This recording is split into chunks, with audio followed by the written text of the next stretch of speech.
over the next 5 years, cyber's going to have a shortfall of about 1 million jobs. Huge number. Mm-hmm. So there are going to be jobs. Usually cyber is usually well paid.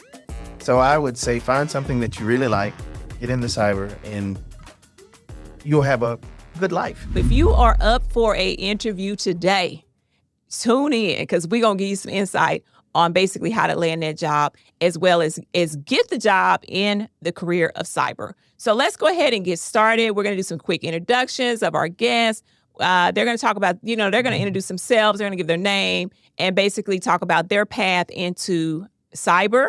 And then they're going to tell us a little unknown fact about themselves. So, all right, I'm going to throw the ball to Phil. Let's get going.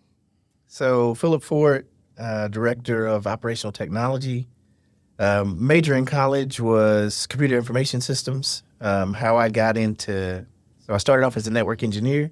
Mm-hmm. And I had a boss to come to me and say, hey, you are a good network engineer, but you'd be a great security guy. So that's really what introduced me into security. A little known fact, I used to own a running shoe store. Okay. So running shoe store and had a track club and used to train some track athletes. So had a couple of really, really good athletes, a couple that are in the NFL, and then a couple that ran in the Olympics. So, okay, question: are you an Olympian or are you a runner? I mean, are you going to come out with some medal on you in a minute? No, definitely not. So I ran a little track, in high school, a little in college, but nothing major, just enough to get by. Awesome. Okay, thank you for that introduction, Phil. All right, Sean, I'm throwing the ball to you. Appreciate it. Thank y'all for having me, first and foremost. My name is Hlapi Sean Mhlanga, originally from Zimbabwe. Currently work at a Fortune 50 company here in North Texas. I'm working on the third-party risk management team. It's a brand new role. Been in the cyber space going on 6 years now. Been in the IT space about 15 years. So a little unknown fact about me. Probably you cannot tell, but I'm a championship swimmer. What? That's right. I see a theme here. I mean, we're in the spirit of Olympics and we're in the spirit of swimming and track and field. So, Sean, I've known you for quite some time now. Right. So, where did swimming come from? I started swimming when I was about 7 years old. Literally at a house party, one of my aunts noticed one of our cousins drowning, and she said, "This will never happen." And she taught us how to swim, and I've never looked back. I actually had a race recently with one of my friends, and I still got it. Oh, come on. Yeah, We're talking about. still got it. So, what's your favorite stroke? Are you just a Breaststroke. freestyle? Breaststroke was my stroke. breaststroke. That's me all day. Wow, we are definitely learning out some new talents. Yes, we are. Okay, so the demand in cyber is high. The projected job growth from 2019 to 2029 is 31%. Everybody knows that cyber is hot because of the threat. It's not just a local threat, it's a national and an international threat, basically, that's happening every day. We have a lot of people that are here to keep us safe. And we know what the importance of really light, water, and gas, because that's how important cyber is. It's right up there with light, water, and gas. If we have a breach inside of our organization, it could definitely cause a lot of havoc in our personal lives. So, of course, but we're here to talk about, people going into this career field because of the fact that we have so much demand for it. It's creating a need. And so what advice would you give to people that basically are going into the field of cyber and basically helping themselves to stand out during the interview process? And so we've had kind of a pre-conversation to this conversation, and we had some really good stuff that we really want to talk about. But we got a lot of ground we got to cover. So, Phil, I'm going to let you take that one. What advice would you give folks to stand out in the crowd? So my first advice is always going to be show up in a suit. I know we're going to say that that's old school but it does make a difference. It makes you stand out from the rest of the people. So it makes it where you get shifted from one pile to the other pile, and the pile that you'll be shifted in will be the good pile. Now, wait a second, Phil. I don't know, since we're having a conversation. Okay. So if I wanted to show up, and let's say it's a virtual call, and I just want to show up in my jams, that's not going to work? So the conversation that's going to happen in the room after you get off the call is that she's not prepared and not ready for the job. Okay. So I always say overdress, and you can always take your jacket off, but Right. If you don't have a jacket with you, you can't put your jacket on. So that's my first advice. And then the other thing is just pick something that you like. You know, if you like incident response, if you like malware analysis, or if you like hacking, just pick an area that you like, and that'll give you the extra motivation to go the extra mile. What do you think, Sean? I definitely agree with a lot of what Phil said. If you're doing a virtual call, please dress up. At least top up, dress nicely. I think a lot of us are taking virtual interviews now since, we're living in a global landscape, like you mentioned a second ago. Certainly show up for the occasion. Dress for the job you want, not the job you have. So if you're looking to be in the C-suite at some point, dress that part. And definitely address yourself in that type of, in that format and your personality. And I think you had another question that led on after that. What skill sets are needed? What skill sets? Yes. I think when I'm more, so he mentioned more of a technical pathway. He gave it more of a technical pathway. I'm on the governance side of things. So I think communication skills, your ability to communicate the wants and needs of the business are going to be very important. You can be an engineer all day, but if you don't know how to articulate what you do, it's not going to get you anywhere. So I think mastering your communication will be key.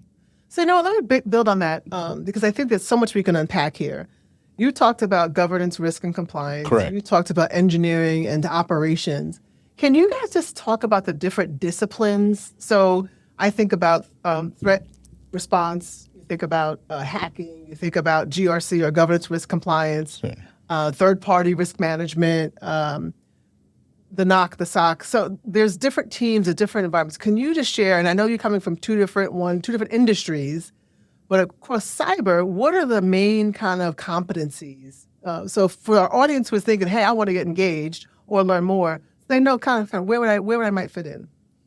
So I would probably start off with problem solving. So you need to be a problem solver. So you need to be able to take a task and then figure out a way to get to a solution. So problem solving, strategic, and then just, I think Sean mentioned this, just communication skills. One thing that I wanted to go back to for those interviews that we were talking about is practice your interviews. Get a friend, have him to go through the interviews with you, and then that little practice will make you a lot better, and you'll be ready for those interviews. But yeah, those are probably problem solving and strategic would probably be the two that came to my mind. Yes. So you mentioned what are the different disciplines. So within GRC stands for governance, risk, and compliance. So that's where all the control teams live. That's where the risk management, risk assessors, third-party risk management sits, strategic development. That's essentially where the strategy for the entire security organization is built, over the next 2 to 3 to 4 to 5 years. It's built out of the GRC component.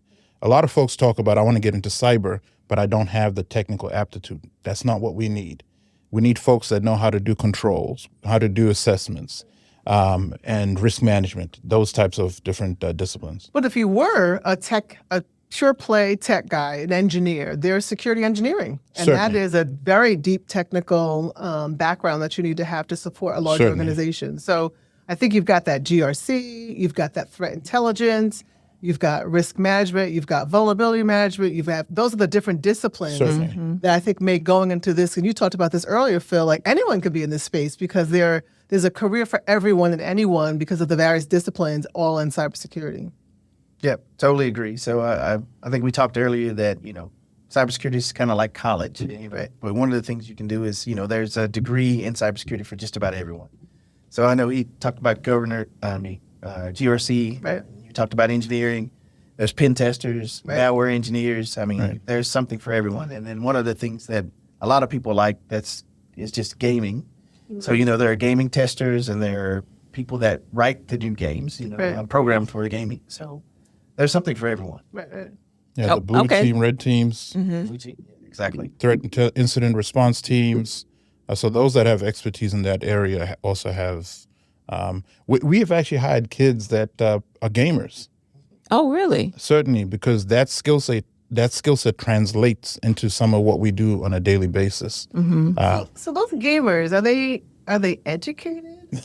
Are they coming with a bachelor's, associate, or certifications? Talk to us a little bit about, because what we had in the earlier conversation is because of the different disciplines within cybersecurity, You can be highly degreed or certified, or you could be new entry into this. So for the gamers that you guys are hiring or have brought into your organization, do they come accredited or they come with bachelors? Or what does their makeup look like?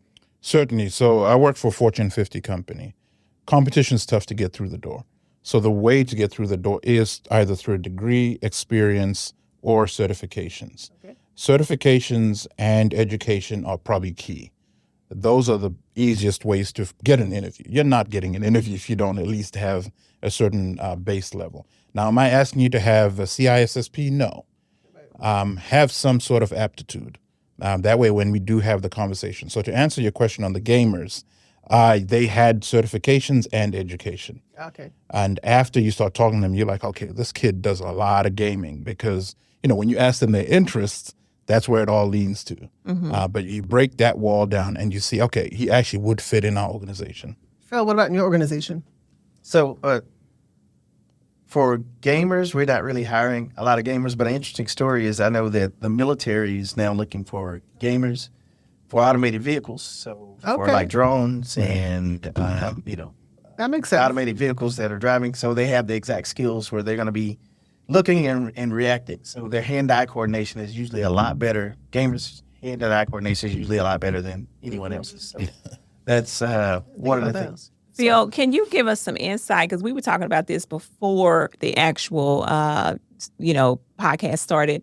If you don't have any experience in cyber, you have the certifications, you're about to get the interview, what are your kind of tee-up advice that you would give someone who does not have that hands-on experience to prepare for an interview? So one of the things I always tell people is to go and build them a PC, install the software, and then get some free software where they can actually do pen testing. By doing that, basically you get hands-on experience and you'll be able to answer a lot of the questions in the interview. Usually, nailing the interview is the biggest thing you can do. So the practice in the interview, the hands-on experience. I know it's not going to show in your resume where you say that you have 2 or 3 years of experience working for a company, but if you can answer those questions in the interview, it'll show that you have that experience. And wear a suit. And where it's in. Come on, bring the suit. I'm mentoring a young lady who's been in infrastructure for about 5-7 years. And she had prior experience. She kind of changed into infrastructure. And she's been doing desktop operations support. And now she wants to parlay into cyber. So she studied for the CISSP. Okay. CISSP, excuse me. And she's in the process of taking that exam. And she just can't get an interview. And so I said, you might have to go back to another infrastructure role. And then once you're in that organization, see if you can parlay a way into cyber. So because she doesn't have practical experience, she's got a few certifications and she's working on the CISSP, but she can't land her an interview. So she's looking for some advice from me so what am I missing? And I said, I think you're missing practical experience that people can see what you've actually done cyber work in an organization. And I would recommend her, my counsel to her is, I think you should go back into what you've done and then see if they will let you kind of get in some cyber experience in that organization. Would you guys agree with that, or would you suggest something else? Oh, certainly. I certainly agree. A lot of on-hands experience is about, I mentioned the 3, right? Education, a degree, experience, and certifications. That's where experience comes in. She's missing that experience portion. So once she gets that, there's no limit. So one other tip that I would give is that I would go and probably revisit her resume. So a lot of the way that they're getting passed on from talent is that AI is basically looking at your resume and it basically just wipes you out before you even get there. So you need to make sure you have those keywords picking up in your resume that are in that job description. So that might help also.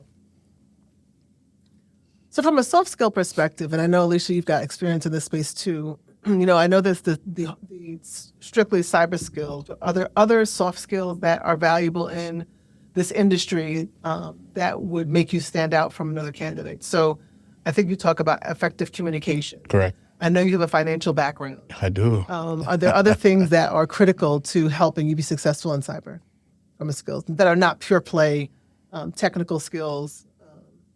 People skills. And I wanted to say something. So people skills and then upskilling. So whenever you get into an interview space or even you're speaking with potential managers, supervisors, directors, you always want to show your knack for continuous learning. So those soft skills, communicating that hey, I'm actually looking to take this certification or this course. The organization's offering this opportunity. I'm looking to, go spend time on that team. So those things, I think, are key soft skills, and people learning who people are. I think that comes with time and experience, but that's a soft skill that's a lot of the times underlooked and undervalued.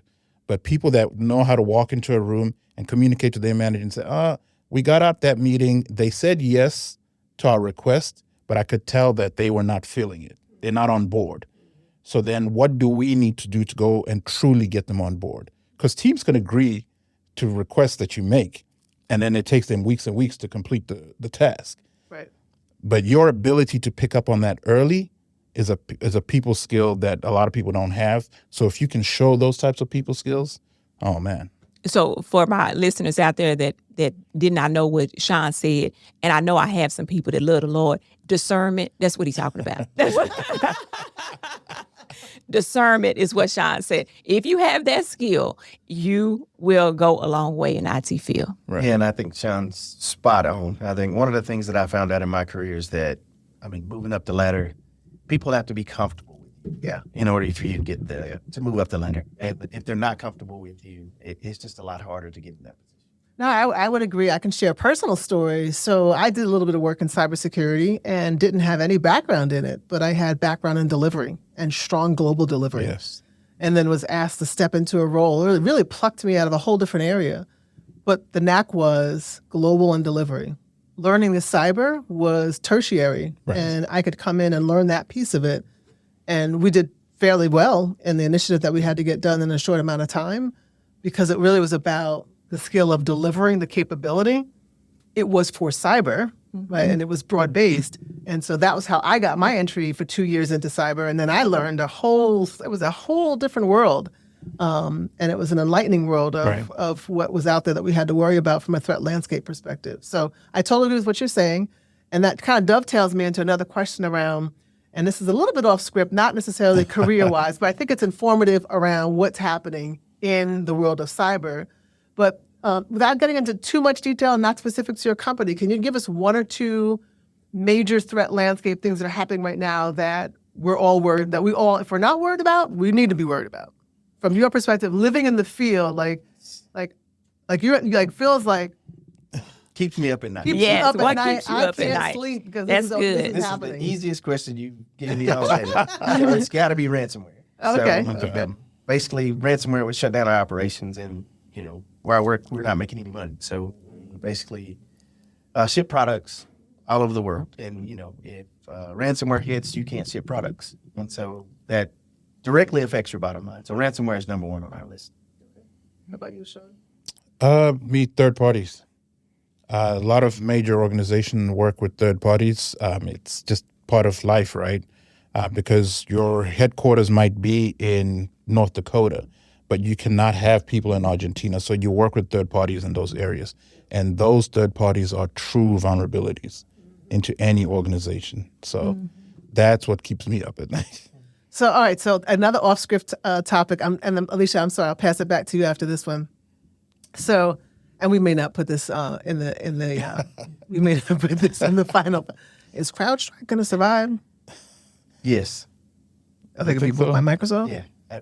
I think they're going to survive. I think they'll bounce back. They're so big that I think they're going to bounce back. I think they'll.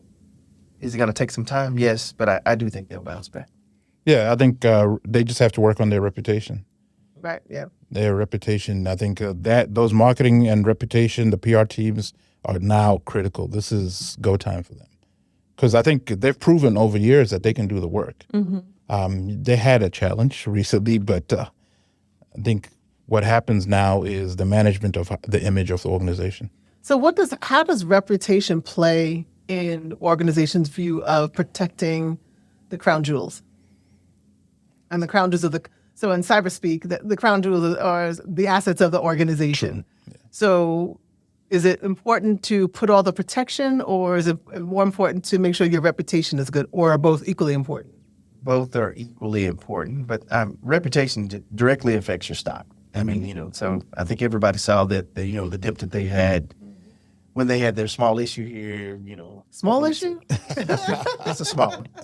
But the one thing that I think that showed us is that how connected everything is with just one problem from one company, and then all of the issues that it caused and everything else with the airlines, with computers, with just about every organization that had CrowdStrike. So it just shows you how connected the world is and how easily one thing can actually cause us an issue. So how do we stay ahead of the evolving tech landscape in cyber? Like, what advice would you give the consumers as well as those interested in cyber? How do we all stay ahead of this? Upskilling. I think constant upskilling. Because there's a saying in cyber, it's not if you will get hacked or attacked, it's when. And when that happens, how can I bring value? Because every team, every organization has a cybersecurity team. And within that team, there's folks that know how to get us out the hole. And I think you coming up with value in those moments, how can I bring value? How can I get us out this ditch based off the role that I have currently? So constant upskilling. So when we're interviewing people for basically IT roles inside of our organization, and I want y'all to answer this question as well. What's a deal killer? Because when I interview someone, this is especially someone right out of college, they got their certification, they went and invested, they upskilled, they paid their money, and they exchanged that money for a certification or a degree. And they show up on the interview. And my deal killer is if you don't have that aptitude or that passion for technology, I will not let you in the door. I cannot afford to put you on the front line when you don't have the aptitude or you're not passionate about it. Because if you're not passionate about technology, that could cost us a client. Certainly. So what is your deal killer when it comes to someone interviewing for a job? We already know that Phil said if you don't show up in a suit, that's my deal killer. I'm through. I'm done. Okay, so what else out there? Now we're talking about what are those unspoken rules and deal killers in the interview? I'll let you take it. I don't think I really have any deal killers. One of the things that I would say is that when you get the softball questions, tell me about yourself and, give me your background and give me a little more information about yourself. You should have that written down and you should knock that out of the park. Mm-hmm. So the questions, my advice is always take the top 20 questions that are in every interview, write those answers down. And then when you get those questions, it make it seem like you're just totally prepared for the interview. As far as deal killers, I don't really have one deal killer, I don't think. So something I probably should have mentioned at the beginning, mentorship. Oh, yes. Nothing beats mentorship. If you do not have a mentor today, get a mentor or two or three. Where do I find one? On the internet. I think this generation, the generation we're living in, we're much more fortunate than, when we first started. I think, some of us have been in tech many years, got out of college, and I think a laptop back then only had 32 gig memory, and that was an expensive laptop. But what that meant was access to the internet was essentially a privilege. Nowadays, it's on your cell phone. You can get access to people, LinkedIn. Someone was asking me the other day, how can I reach out to a mentor at Nike? Send them a DM on LinkedIn. If they don't answer, they don't answer. Mm-hmm. But copy and paste that same message to 50 people on LinkedIn. You got to know who human beings are. Human beings love to be blown up. They love to be made felt good about themselves. Absolutely. So they love talking to other people about themselves. So if you send a message to 50 people, 1 or 2 people are going to respond to you. And guess what those people are? They're mentors. They're willing to meet with you once a month, twice a month. And those are the people you talk to before interviews. And they can give you real world questions. Yes, Google, ChatGPT, Claude AI, Fern's Claude AI, they can give you those questions. My new boo. Right. But when you get real people that can actually give you real scenarios, you can't beat that. I would agree. So the young lady who I'm mentoring, we're doing some mock interviews. So she's preparing She over the phone, just how is she answering the questions? How is she representing herself and that initial to warm herself and then invite other questions to come. So I totally agree that mentorship is a big role. Right. Okay. So with basically with so many people looking to transition into cyber and start their career in cyber, what are some of your thoughts that you can share to inspire our audience to lean into cyber? So over the next 5 years, cyber's going to have a shortfall of about 1 million jobs. Oh, wow. That's a huge number. Huge number. So there are going to be jobs. Usually cyber is usually well paid. So I would say find something that you really like, get into cyber, and you'll have a good life. I mean, I don't know what's more inspiring than, doing something that you like and getting paid well for it. That would be my advice. I think just find a space to get in, just like Phil said. It does not have to be your final destination. So you might have a goal to work on the security engineering team, but that doesn't mean that's where you have to come in. You can come in on the compliance side of things and work your way through the organization. Realize that you have a career and not a job. Yeah, so basically, I think where you come in is not exactly where your end goal will be. I think work your way through the organization, whatever organization you get in. And even if it's not the organization you start at, have the 5 years experience on the compliance team and spend time with the security team before you interview at the next organization. So what are some of the organizations that you recommend that people get in if they want to go into cyber? You don't actually have to give names of organizations, but basically, or kind of give a description. What are some organizations that if people are interested in cyber, what should they be looking for in these organizations out here? Right. Going into infrastructure, get an infrastructure organization. And then our overall organization is SANS. I think everybody, that's one of the big ones that have disciplines all across the board. But, find the people that are like you or that like discipline. And then I think that's where you would, where you feel most at home. There's a couple of few things you guys are recommending. Right.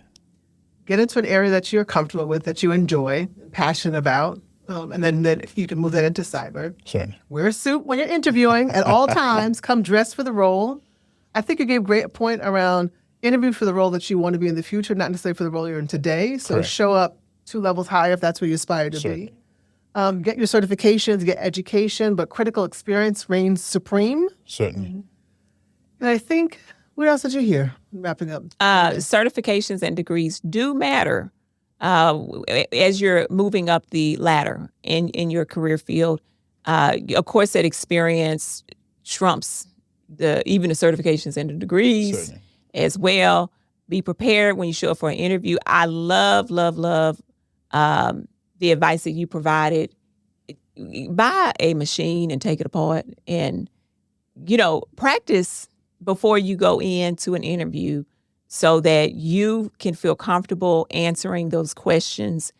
Of course, be passionate about what you're doing. Be passionate. Show a level of interest. Right. Certainly. No, I think the last one that I think was very, and I'm huge on mentoring, but have a mentor and probably have multiple mentors and ask your neighbor, go online, you get great advice and search people who are in the field you're into and then send 50 DMs and someone's going to respond and love to talk about themselves. So especially if you're offering a cup of coffee and they could sit there and just share their knowledge, that's free.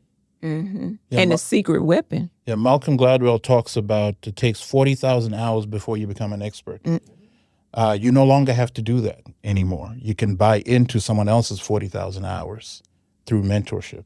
So I he is one of my absolute favorite authors. I love his books. Love Malcolm Gladwell. I do too. One of his things he taught, and I feel like I'm a true connector. So he talks about how you can be an innovator, a connector, and I am that person that connects people. So if I don't know, I'm going to make sure that I connect you with someone who does know. So I think that you ask people, they generally will try to help you and will connect you to the right folks who will help you in the industry, especially as you want to get into cyber. Mm-hmm. Definitely.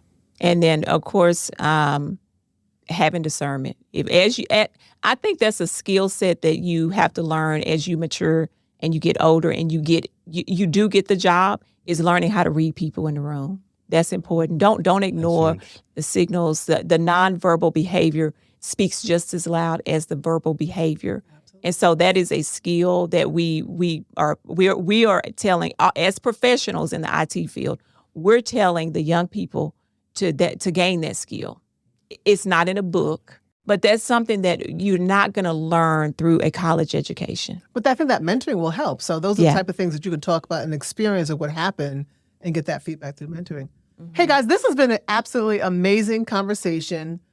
Thank you for coming into the studio. This is our season 1. We're all super excited about being in the studio for Two Lit Chicks. We have a huge passion about giving back and paying it forward and really helping the next generation of people of color, minorities Certainly. come into tech, be successful. Certainly. The unwritten rules, the things that don't get discussed, we want to discuss them here so that, one, you stay in tech and then you accelerate to your path to greatness. So Sean, Phil, thank you so much for joining us today. No, thank you. Thank you for your time. Tell us how we can reach you if you want to be reached. So you can reach me on LinkedIn. Philip Ford. Pull it up. See my picture. See your handsome face. Send me a DM, and then I will actually respond. Oh, there you go. There you go. There you go. Sean, how? I can be reached on LinkedIn as well. On LinkedIn is Sean Mhlanga, Mhlanga. All right, gentlemen. Alicia, Two Lit Chicks. Over We and are out. giving it back and paying it Paying it forward. forward. Thank you, guys.